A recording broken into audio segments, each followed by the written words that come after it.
आप सभी दोस्तों को राधे राधे। श्री कुंज बिहारी श्री हरिदास। बंधु, एक अत्यंत सुंदर चरित्र है इस भक्त की कहानी में। आप पूरी कहानी सुनेंगे तो आपको बड़ा अद्भुत आनंद की प्राप्ति हो सकती है। ऐसे भक्त जिन्होंने अपने हृदय के प्रेम से ठाकुर जी को ऐसा रिझाया है। सुनने में आया है जब वो ठाकुर जी का भक्त इस धरा को छोड़कर गई तो उस समय ठाकुर जी एक छोटे बालक की तरह भक्त के लिए सिसक सिसक कर रोए थे। जबकि वो भक्त ठाकुर जी के ही धाम को गई थी, फिर भी ठाकुर जी बहुत रोए थे अपने भक्त के लिए। बंधु, इस संसार में ऐसे भक्त का दर्शन दोबारा नहीं मिलेगा, इसलिए शायद ठाकुर जी रोए हुए थे। और बंधु, मैं आपको बता दूं, उस भक्त का नाम कर्माबाई था। बंधु, ये कहानी कथा भक्तमाल में मिलती है। बहुत प्यारी कथा है ठाकुर जी की। बंधु, वो भक्त कर्माबाई जगन्नाथ धाम में रहती थी। भक्त जगन्नाथ जी का भजन कीर्तन किया करती थी। उस भक्त का भाव ठाकुर जी के लिए एक बच्चे की तरह था। वात्सल्य भाव था ठाकुर जी के प्रति। भक्त कर्माबाई ठाकुर जी को अपना पुत्र मानती थी और उसी प्रकार ठाकुर जी को लाड़ दुलार किया करती थी। भक्त कर्माबाई भोजन में ज्यादा कुछ बनाना नहीं जानती थी, ना भजन में कुछ जानती थी, ना पूजा पाठ कुछ आता था।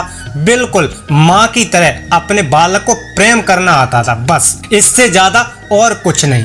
ठाकुर जी से बहुत प्रेम था। बंधु, संत महापुरुषों का तो यहाँ तक कहना है कि भक्त का नाम कर्माबाई था ही नहीं, बल्कि नाम तो और ही कुछ था। नाम कैसे पड़ा ये मैं आपको बता दूं। बंधु, जब ठाकुर जी सुबह कर्माबाई के यहाँ भोजन पाने आया करते थे, सुबह का समय हुआ करता था। मंगला के समय सबसे पहले ठाकुर जी कर्माबाई के यहाँ पधारते थे भोजन करने के लिए। तो कई बार कर्माबाई को थोड़ी देर अबेर हो जाती थी भोजन बनाने में, और उधर ठाकुर जी का मंदिर खुलने का समय हो जाता था। तो ठाकुर जी बोलते थे कर्माबाई को, जल्दी कर्मा, जल्दी कर्मा। ऐसे बोलते बोलते भक्त का नाम ही कर्मा पड़ गया। वैसे नाम और ही कुछ था। बंधु, पूजा पाठ करना सरल है, योग यज्ञ करना भी सरल है, पुण्य दान करना, तीर्थ यात्रा करना भी सरल है, व्रत उपवास करना भी सरल है। लेकिन बंधु, ठाकुर जी से सहज सा प्रेम होना बहुत कठिन है। बाकी सब हो जाता है, लेकिन सहज सा प्रेम नहीं होता ठाकुर जी से। बंधु, हर रोज जगन्नाथ जी भक्त के यहाँ सुबह खिचड़ी पाने आते थे। उसके बाद ठाकुर जी मंदिर में जाकर स्नान करते हैं, फिर मंगला होती है, उसके बाद मंदिर में भोग इत्यादि लगता है। लेकिन सुबह उठते ही जगते ही सबसे पहले तो भक्त कर्माबाई के यहाँ खिचड़ी खाने जाते हैं। एक दिन भक्त अपने कुटिया के द्वार पर बैठी थी और खिचड़ी चूल्हे पर चढ़ा दी थी। बैठी बैठी ठाकुर जी के रूप में उसका मन लग गया। जैसे गोपियां कहती थी, थोड़ी देर के लिए कन्हैया ध्यान से चला जाए, क्योंकि जब तक बांके बिहारी जी ध्यान में रहते हैं तब तक घर के किसी भी काम में मन नहीं लगता, भोजन तक सही से नहीं बनता, गाय का दूध निकालना भूल जाती हैं गोपियां, जिसके कारण घर में हर रोज कलह होता है। गोपी तेरा ध्यान कहाँ होता है? और गोपी कहती है, ऊदो मन न भय 10-20 एक था, वो भी गयो श्याम सुंदर के पास। बंधु, आज कर्माबाई भी ठाकुर जी के ध्यान में मग्न होकर बैठी है और भूल गई कि चूल्हे पर खिचड़ी चढ़ाई है। तभी तो भक्त गाते हैं, छीन ले सबका हंस के ये मन, सखीरी मेरो राधा रमण। तो कर्माबाई ध्यान में बैठी थी, साथ में दातुन कर रही थी। जब खिचड़ी के जलने की बात आई तो ध्यान एकदम हटा। कहती है, लगता है खिचड़ी जल गई। और अगर खिचड़ी जल गई तो ठाकुर जी क्या पाएंगे? एकदम चूल्हे की ओर दौड़ी। आओ देखा न ताओ, कर्माबाई जो दातुन कर रही थी उसी दातुन से खिचड़ी को तार दी। उसी समय सामने से एक साधु निकले, उसने ये क्रिया देख ली। उस संत के मन में बड़ी गिलानी हुई, बड़ा दुख हुआ। ये कैसी भक्त है, अनाचार करती है। अरे ठाकुर जी को भोग बनाने से पहले स्नान करना चाहिए, चूल्हा चौका लगाना चाहिए, तब कहीं जाकर ठाकुर जी के लिए भोग बनाया जाता है। संत भक्ति की कुटिया में आए, बोले, ये क्या करती हो आप? भक्त बोली, जगन्नाथ जी के लिए भोग बना रही हूँ। संत बोले, झूठे दांतों से खिचड़ी हिला दी, कर्माबाई कहती है, मैं ये सब नहीं जानती, अभी ठाकुर जी आने वाले होंगे, अगर खिचड़ी नहीं बनी समय पर तो भूखे पेट लौट जाएंगे और दूसरी बार खिचड़ी बनाने का समय नहीं बचा। तो साधु जी ने उनको बहुत डांटा, बहुत फटकार लगाई। अरे इस प्रकार थोड़ी भोग लगाया जाता है। भक्त कहते, महाराज जी इससे ज्यादा मैं कुछ नहीं जानती। साधु समझ गया ये भक्त सच में बहुत भोली है। तो कर्माबाई बोली, महाराज जी तो आप बता दो कैसे भोग बनाते हैं, आप जैसे कहोगे मैं वैसे बना लूंगी। संत कहते हैं सबसे पहले स्नान करना, उसके बाद माथे पर वैष्णव तिलक लगाना, फिर सभी बर्तन मांजना, फिर गाय के गोबर से चौका लगाना, फिर ठाकुर जी के लिए भोग तैयार करना। इतना कहकर संत वहां से चले गए। उस दिन तो जूठा खिचड़ा ठाकुर जी ने पा लिया।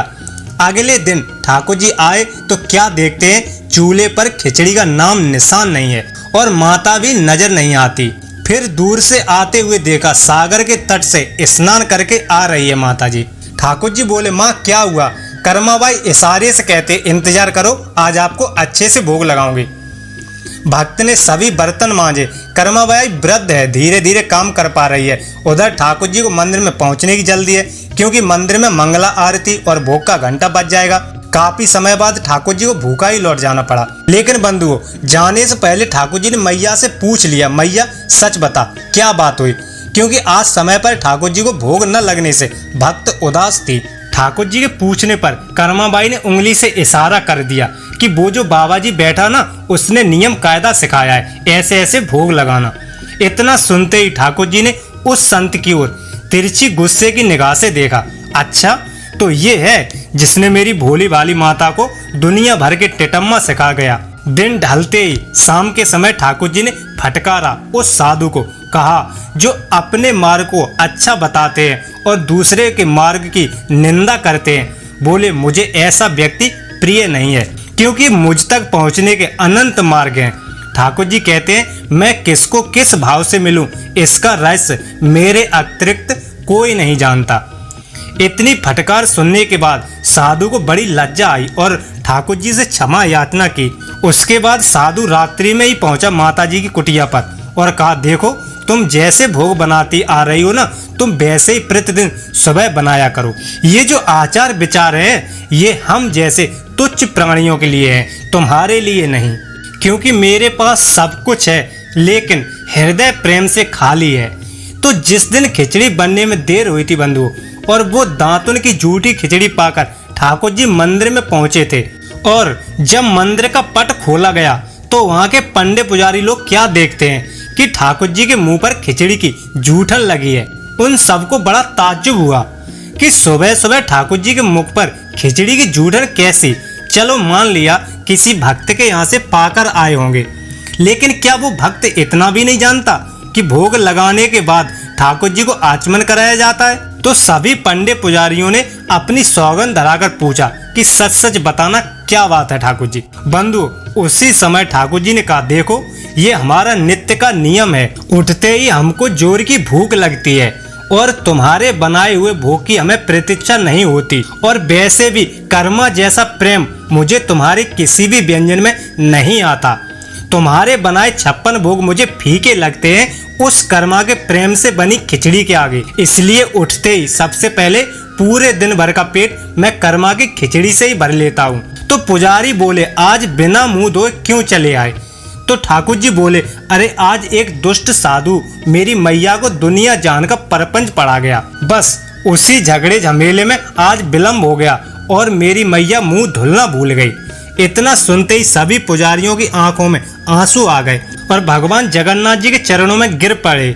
बंधु, श्री जगन्नाथ जी मंदिर में जो पहला भोग ठाकुर जी को लगाया जाता है वो खिचड़ी का भोग है, और कर्माबाई की खिचड़ी कहकर ही ठाकुर जी के सामने रखा जाता है। तो वीडियो में बताई गई जानकारी आपको अगर पसंद आई हो, वीडियो अच्छा लगा हो, तो दोस्तों वीडियो को लाइक, चैनल को सब्सक्राइब और हो सके तो अपनों को शेयर जरूर करें। धन्यवाद। राधे राधे।